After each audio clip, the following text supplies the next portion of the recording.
When most people think about improving their mobility, they think about stretching their hips, loosening their shoulders, or working on their back.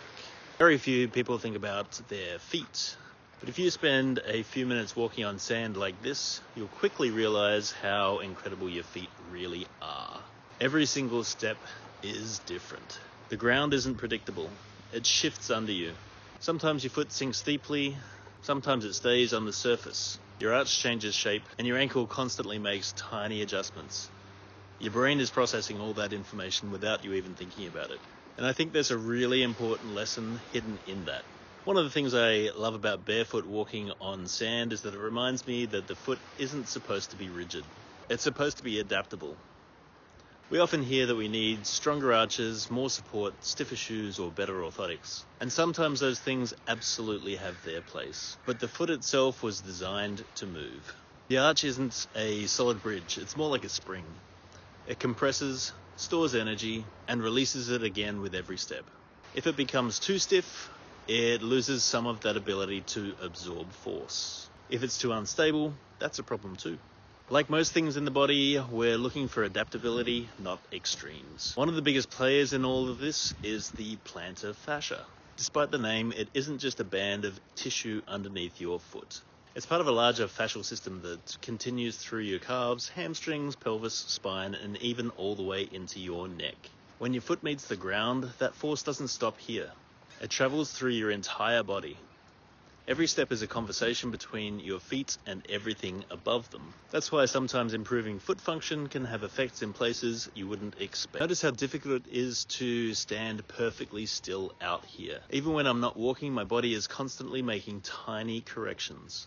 The sand shifts, my ankles respond, my hips adjust. My ears and inner ear are helping me stay upright. Thousands of tiny muscles are quietly working together. Most of us spend our lives on perfectly flat surfaces. Concrete, tile, wooden floors. Everything is predictable. Our nervous system doesn't have to work very hard.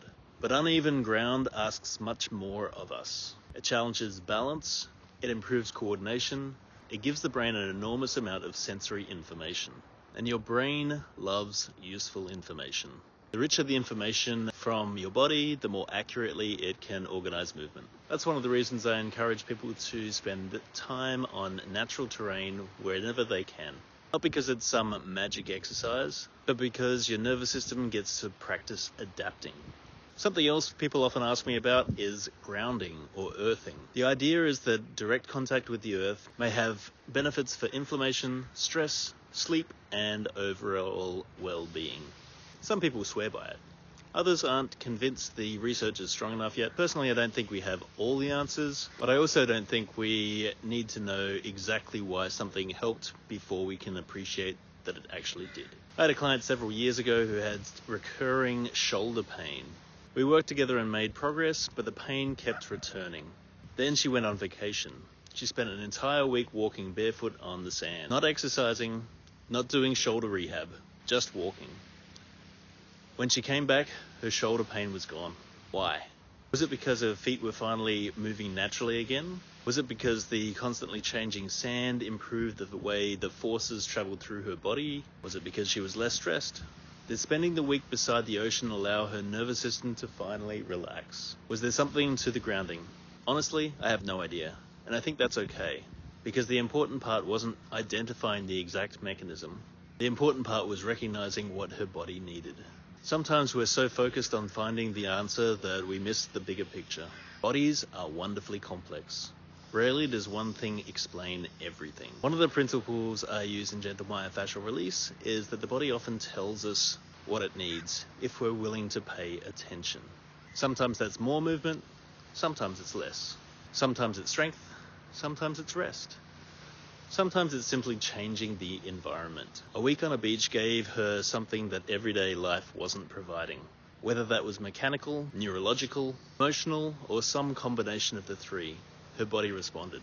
So next time you're at the beach, don't just look at the ocean. Take your shoes off. Walk slowly.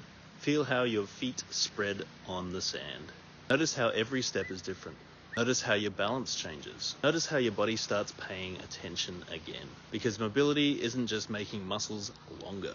It's about creating a body that's adaptable, a nervous system that's curious instead of fearful, and feet that remember what they were designed to do.